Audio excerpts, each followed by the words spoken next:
At the dawn of the 21st century, human race is under the threat that massive job loss will take place.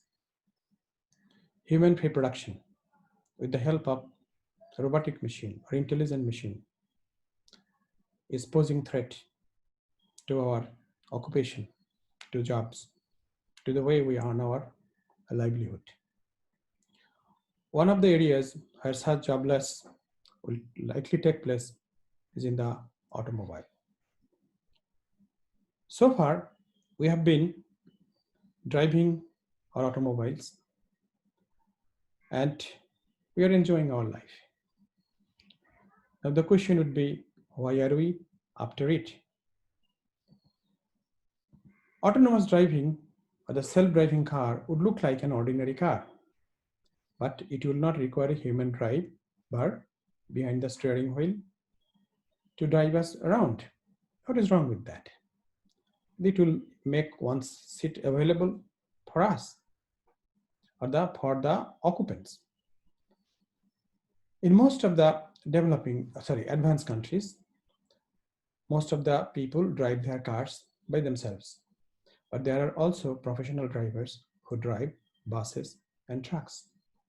On the other hand, in developing countries, in most of the cases, cars are driven by professional drivers. Buses are driven by professional drivers. And these drivers are usually at the bottom layer of the income group of the society.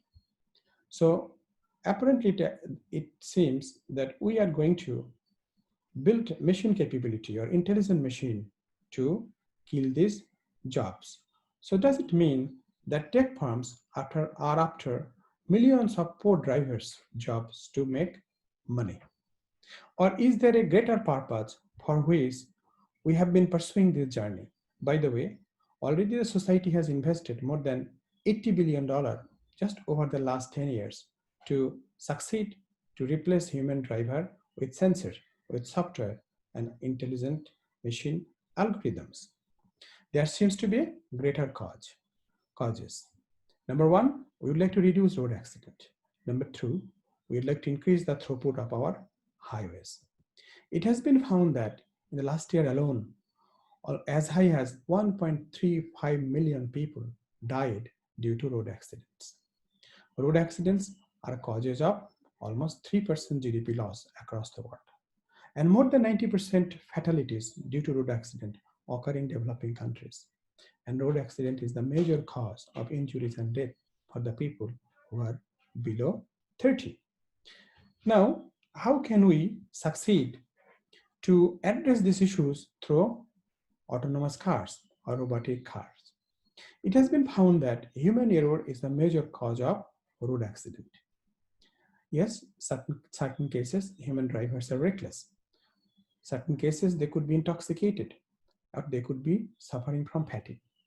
But even a very healthy, very sincere, well-trained and well-experienced driver takes at least 700 milliseconds to sense a situation, perceive the situation and respond to action. What does it mean? As for example, you are driving in a highway and all of a sudden you see a horse is attempting to cross the road. Now you are going to take at least 700 milliseconds to sense and perceive and decide what to do.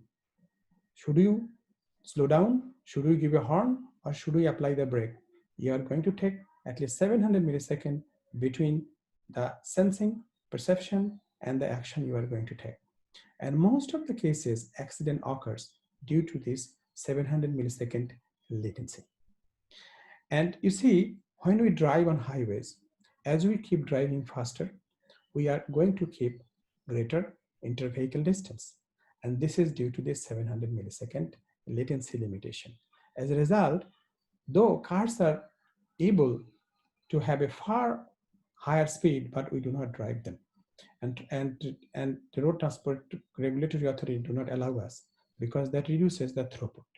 So throughput of highways is basically limited not by the ability of cars, rather by our limitation of 700 millisecond latency.